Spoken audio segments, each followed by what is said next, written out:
Hello everyone, I'm Dwight Mitchell, the founder of Family Preservation Foundation, and welcome to our Child Protection Services Pro Se Help Kit video series. I successfully defended myself pro se in Minnesota and got my case dismissed and my children returned. And I will be passing on the benefit of my knowledge and lessons learned while cross-referencing Minnesota state statutes and case law, which is readily available on Google Scholar. Now this is going to be a detailed training section, and when I say session, it's broken up into units. I'll go over the index with you in a minute. It's very detailed. I put together PowerPoint presentations for each unit. There's going to be approximately 20 or 30 or more. It goes all the way from the initial CHIPS petition all the way to a termination of parental rights and on to an appeal. So depending on where you are in this timeline of CPS, I hope to have something that's available for everyone. As I said, it's a pro se help kit. So in saying that, I need to make this one disclaimer. I need to advise you that I am not an attorney. I'm not licensed to practice law, nor am I providing legal services.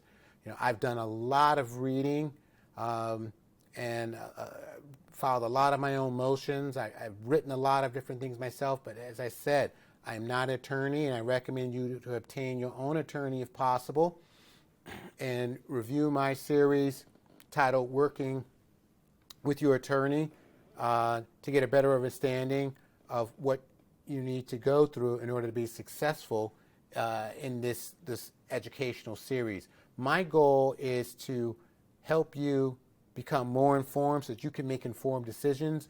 You got to remember, you can't say just give it to the attorney and say go do this. No, it's up to you to win your case, and you have to work with your attorney. You know the facts, the attorney knows the law. If the attorney says something, you say fine, show me the statutes or show me the case law. Why are you doing it this way? And if your attorney is giving you a hard time and says you just have to trust me or you just have to believe that I know what I'm doing, no you don't. The attorney works for you. Whether you're paying the attorney or the attorney is the public defender, and that attorney needs to make you understand everything, because everything is going to affect you. It's not going to affect that attorney. It's you and your family, you and your children, so that you need to understand everything. And so I'm trying to educate you so that you can make informed decisions, so that if CPS is saying something to you, or the judge is saying something to you, or the attorney, or the public defender, or whoever, you have a thorough understanding of what they're saying and whether they're telling you the truth or they're not telling you the truth. With that in mind, this educational series will be going through everything from beginning to end. So it's going to help you in your defense, in your fight against CPS and protecting your constitutional rights. This is going to be hard work. Make no mistake. Nothing in this world, that's comes free. Nothing worthwhile comes free. We all know that you have to work hard, and hard work brings about a reward and a success and satisfaction. So even if things don't go your way, you went down swinging and fighting. The Minnesota templates I will provide are examples only. They are not templates that you can actually use and submit to the court, because every single court case is different. Everything has different facts. I'm going to give you a couple of examples. You're going to have to fill out the whole document, that I have available. I don't have a template for everything. Some of the things can be found online. A lot of the things I do is I will go online and I'll search for whatever it is I'm looking for, like motion to dismiss, Minnesota, and then child protection, and I'll look at others that have been filed, and then I'll look at them and say, okay, I need to do it like this, and I'll look at the heading and the body, and then I'll write mine up accordingly. So you're going to have to do that also. You're acting pro se, so you must create your own court filings, and everything you do, you're doing for yourself. Remember, you can't go into court and say, somebody told me to do this, or I'm doing this, or I'm doing that. That's not what pro se means. Pro se means you're doing it for yourself. So if you don't understand it and you let somebody tell you something and you do it, well, shame on you. So that's not what we're doing. We're not giving you legal advice. We're giving you an educational class. So these are training units. There's a number of different training units. I started about 20, and I've had to break some of them up because they're rather long. But in saying that, I'm telling you where to go get information, based upon what's going on, and where to seek, information, and how to put together documents. Like when I go over the timeline, I'm going to be going over the CHIPS timeline, in detail. And I'm going to actually be showing you the statute. So the timeline actually has a reference. It's going to say this happens here, and here's the state statute for that timeline. So as you go along, and as I go along the series talking about the CHIPS to permanency timeline, I'm going to cross-reference all the state statutes, and then I'm going to give you a listing of all the recent case law that has come about within the last couple of years as it relates to child protection. There's tons of case law and cases on child protection on Google Scholar, and you can actually sort it by year, but you just go in, you can filter on state and say, give me Minnesota, and say, I only want to see Minnesota state court law, and you can look at everything that's out there. But you need to do this for yourself. You must read, and it's a lot of reading. And you're not going to get it right away. No one gets it right away. It's going to take you a little bit of time, as I said earlier, but I'm confident you can do it. And remember, you're fighting for your family, and you're fighting for your children. So an index of some of the sections. One of the first sections is Know Your Rights and what to do if CPS comes knocking at your door. Then it's going to be if CPS opens up an investigation with you. As I told you earlier, another one is working with your attorney. That's broken up into multiple sections because there's so many different caveats or different reasons that you're brought into child protection. It could be corporal punishment, it could be neglect, it could be drugs. So all of these things are discussed in detail from an educational perspective, like what are your rights, what you can and can't do, and how, not to allow CPS or even the court system to bully you into something. So if you're educated and you understand the law and they know you understand the law, well, then they can't make you do something that's illegal, because then you can call them on it, right there in court. So one of the key things I go over is CPS 101, child removals from the home to CHIPS permanency timeline. That is critical, and everyone needs to understand that timeline. And within that timeline, I'm going to break down the various units of what needs to happen. So when we're talking about the emergency protective hearing, I have a unit on that, and I'm like, here's what you can do, here's what needs to happen, here's how you defend yourself if you don't have an attorney, or if you do have an attorney, here's what you and the attorney should be working on. I'm going to go over the emergency protective hearing. I'm going to go over the admit-deny hearing, the out-of-home placement plan, and exactly when you have to adhere to the out-of-home placement plan. Most people think that they have to do it right away. You are not required to do anything on that out-of-home placement plan until after you have had your trial in 60 days and you have been found guilty of abusing your child or child abuse. Don't let anyone tell you differently. Don't let CPS say, well, if you start working on the plan now, we'll give you your child back, or you'll get your child back sooner. That is a flat-out lie. The truth of the matter is, in Minnesota, they have to give you a trial in 60 days, and they have to prove what's wrong, prove that you're guilty, and then and only then can the judge order you to do that plan. Prior to that, you do not have to do that plan, and I will show you that and the statutes relating to that. Next, I'm going to go over the pretrial hearing and how to prepare for that and what you should be looking at and what you should be doing.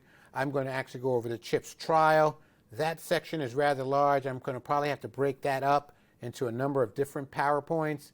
We're going to have to talk about preparation, witnesses, how to collect the evidence, what you need to get together. So that CHIPS trial section, it's probably going to be a number of different videos, and it's probably going to be a little bit longer. We're going to talk about findings. If the judge does find in favor of CPS and adjudicates your child as a CHIPS child or in need of protection or custody, and then what you have to do after that, with the disposition. We're going to talk about review hearings and what to do in these review hearings that happen every 60 to 90 days. We're going to talk about permanency pleadings. If the county wants to try and terminate your parental rights or that's filed, then I'm going to talk about the case law. And what most people don't realize is that's a very, very difficult case for CPS to prove. The reason CPS gets away with it because most parents, as I said, about 5,000 a year go through this whole proceeding, and CPS just runs roughshod over the parents, and the parents don't know how to defend themselves. So I'm going to go over that in great detail, so that you know what the Eighth Circuit says and what they have to prove and what you can say to the judge and how you can call both CPS and the judge out as it relates to terminating your parental rights. If a petition is filed for termination of parental rights, here again, there's another admit-deny hearing for that permanency. There's a trial that's going to happen, so there's a permanency trial that takes place that we have to, prepare for. There's a permanency order by the court, and then there's post-trial motions that we're going to go over and what you can do. One of the first things you should do is file a notice of appeal, and we're going to go over how to file an appeal. And if you're successful in getting your case thrown out, we can talk about, filing a federal civil rights lawsuit if you feel that the CPS violated your constitutional rights. I will also have a PDF presentation for each lesson available for download. So you'll have a hard copy if you want to download the PDF first and then read along with me so you'll understand and make notes on the PDF. I think that will be good. Of course, you'll need a computer and a printer to print out the PDF. So go to Kinko's or something of that nature, or the library to print out the PDF. I recommend that you download it and read it several times until you understand everything. You can only ask questions in the group. It's a closed group, so only people in the group will see the questions, and there are no dumb questions. People can help you, understand.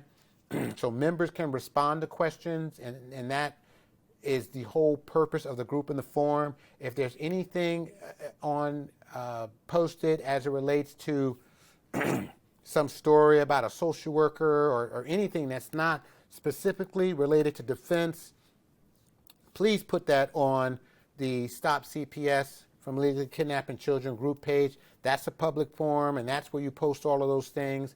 If you violate, this too many times and you're posting things or trying to post a political agenda or anything, I'm going to, take you out of the group. As I said, this is an educational group only, and it's for helping parents, protect their constitutional rights and help get their children back. So if you do give an answer to someone on the website to a question, you must have a state statute. You can't say, well, I think this happened, or, oh, with me, it was so-and-so. Please don't give an answer unless you have state statutes or case law, or if you have a document. They say, well, you can scan in your document and upload yours and say, well, hey, here's my document. Let me give it to you as an example. You can do something of that nature. I don't have any issues with that. Just keep it, this whole group is about helping parents put together a defense against CPS. So, once again, anything not related to learning and training can be discussed on the Stop CPS from Illegally Kidnapping group page. That's an open group, and so you can discuss everything not related to education and defense there. In closing, I'd like to say one thing, and I'll leave you with one major piece of advice. Do not believe anything anyone tells you unless there's a Minnesota state statute or case law accompanied with it and you've read it yourself. You read it and you understand it. Ask questions so you do understand it, and make sure that the case law isn't superseded. If someone gives you a case law from 2000, immediately go search to see if it's called shepherding, to see if that case law has been re-argued more recently. So always look to see if there's, the most recent case law on any topic you're going against. I'm going to be submitting about 2 or 3 pages of recent case law within the last 2 or 3 years as it relates to Minnesota CPS. So you'll be able to look at the case law and read and understand how this impacts, your case and what you're doing. Make the CPS workers, the state and county officials, the judges, make them show you the relevant statutes that they're referring to, just as I will throughout this entire educational series. Do not ever take anything they tell you for granted. If they say, well, that's the law, what's the state statute? Show me the statute. Show me what you're talking about. And only then do you take it under a grain of salt until you go reference the case law. The statute might say one thing, but it's how it's been applied with the case law. And so those are some of the things we're talking about, and I hope you get a lot out of this educational series.